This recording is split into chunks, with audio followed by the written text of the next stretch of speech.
semua, Assalamualaikum warahmatullahi wabarakatuh. Salam sejahtera buat kita semua. Semoga kita selalu mendapat keberkahan dari Tuhan Yang Maha Esa. Sebelum saya memulai video kali ini, saya ingin memperkenalkan diri. Perkenalkan, nama saya Hanifatul Husna, NPM 201446000343. Dari Prodi PGSD kelas A820 Universitas PGRI Yogyakarta. Oke, pada video kali ini saya ingin membahas materi tentang makna multikulturalisme, masyarakat madani, persatuan dan kesatuan, keadilan dan keterbukaan, pembukaan Undang-Undang 1945, peduli lingkungan, Sumpah Pemuda, dan hidup rukun, serta tentang macam-macam asas-asas pemerintah daerah beserta pengertiannya. Oke, itu materi yang akan saya bahas pada video kali ini. Oke, kita simak yuk materinya. Materi yang pertama yaitu tentang makna multikulturalisme. Multi berarti banyak, kultural yaitu berarti ideologi atau aliran budaya. Jadi, multikulturalisme adalah ideologi yang menekankan dan mengagungkan perbedaan dalam kesederajatan, baik individu maupun komunal. Jadi, multikulturalisme ini menekankan pada interaksi antar perbedaan atau antar budaya sebagai identitas yang memiliki hak dan kewajiban yang sama. Jadi maknanya, kita harus menghargai perbedaan, menghormati perbedaan, dan kita menganggap bahwa perbedaan itu tidak masalah, dan kita setara kedudukannya. Materi yang kedua ini yaitu masyarakat madani. Masyarakat madani adalah masyarakat yang beradab dalam membangun, menjalani, dan memaknai kehidupannya.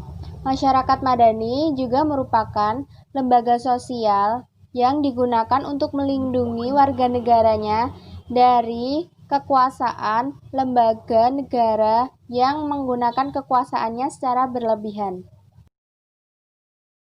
Materi yang ketiga yaitu persatuan dan kesatuan. Persatuan itu memiliki arti tidak terpecah belah, sedangkan kesatuan itu memiliki arti keutuhan.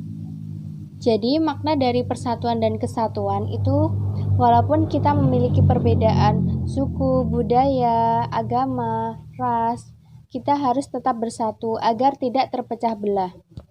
Contohnya, dalam negara Indonesia ini yang memiliki banyak pulau. Dengan memiliki banyak pulau, maka Indonesia ini memiliki banyak sekali suku budaya, agama, ras. Jadi dibutuhkan adanya persatuan dan kesatuan. Apabila tidak ada persatuan dan kesatuan, maka negara akan hancur. Materi yang keempat yaitu macam-macam asas-asas pemerintahan daerah. Yang pertama itu ada dekonsentrasi. Dekonsentrasi itu merupakan penyerahan wewenang pemerintahan oleh pemerintah pusat kepada pemerintah daerah untuk mengatur dan mengurus urusan pemerintahan dalam NKRI. Yang kedua yaitu asas desentralisasi. Asas desentralisasi merupakan pelimpahan wewenang pemerintahan oleh pemerintah pusat kepada gubernur sebagai wakil pemerintahan dan kepada instansi vertikal wilayah tertentu, serta pada hakikatnya urusan ini tetap menjadi urusan pemerintah pusat. Yang ketiga yaitu asas pembantuan. Asas pembantuan itu merupakan penugasan dari pemerintah pusat kepada pemerintah daerah dan pemerintah desa.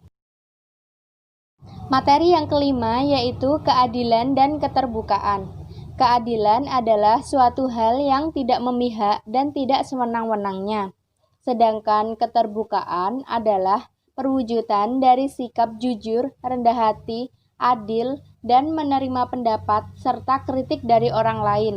Juga dapat diartikan sebagai suatu sikap dan perilaku terbuka pada individu dalam beraktivitas.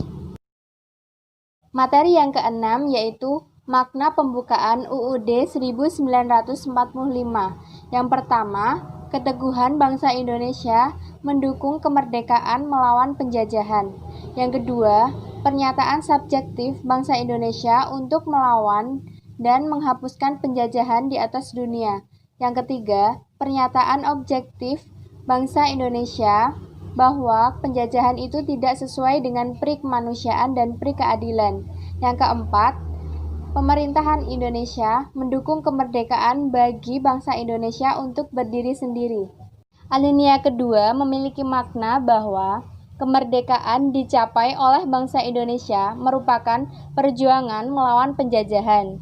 Yang kedua, adanya momentum yang harus dimanfaatkan untuk menyatakan kemerdekaan.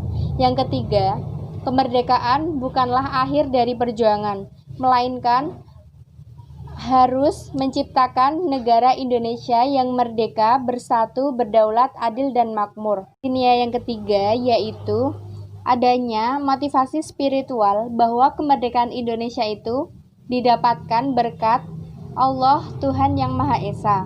Yang kedua, adanya pengukuhan pernyataan proklamasi. Alinea keempat, yaitu yang pertama, terkandung fungsi dan tujuan bangsa Indonesia, yaitu melindungi segenap bangsa Indonesia dan seluruh tumpah darah Indonesia, memajukan kesejahteraan umum, mencerdaskan kehidupan bangsa, dan ikut serta dalam melaksanakan ketertiban dunia berdasarkan kemerdekaan, perdamaian abadi, dan keadilan sosial. Yang kedua, kemerdekaan Indonesia disusun dalam Undang-Undang Dasar 1945. Yang ketiga, pemerintahan Indonesia berbentuk kedaulatan.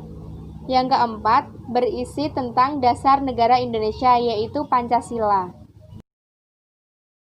Materi yang ketujuh yaitu peduli lingkungan. Peduli lingkungan adalah tindakan yang dilakukan oleh manusia untuk menjaga lingkungan. Tindakan ini dilakukan dengan kesadaran, karena jika manusia tidak menjaga lingkungan, maka lingkungan ini akan rusak. Materi yang ke-8 yaitu makna Sumpah Pemuda.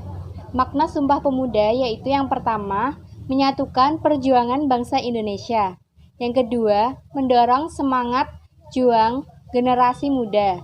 Yang ketiga, menumbuhkan kebanggaan sebagai bangsa Indonesia. Yang keempat, ajakan untuk menjaga keutuhan bangsa Indonesia. Yang kelima, memaknai rasa cinta tanah air.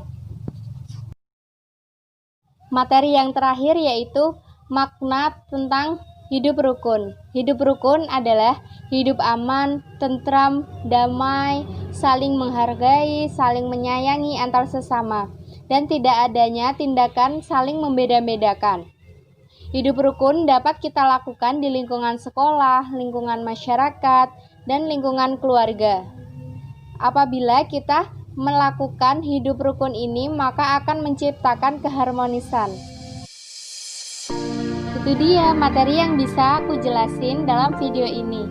Cukup sekian, kurang lebihnya mohon maaf. Semoga dapat bermanfaat. Terima kasih yang sudah menonton. Wassalamualaikum warahmatullahi wabarakatuh. Sampai jumpa.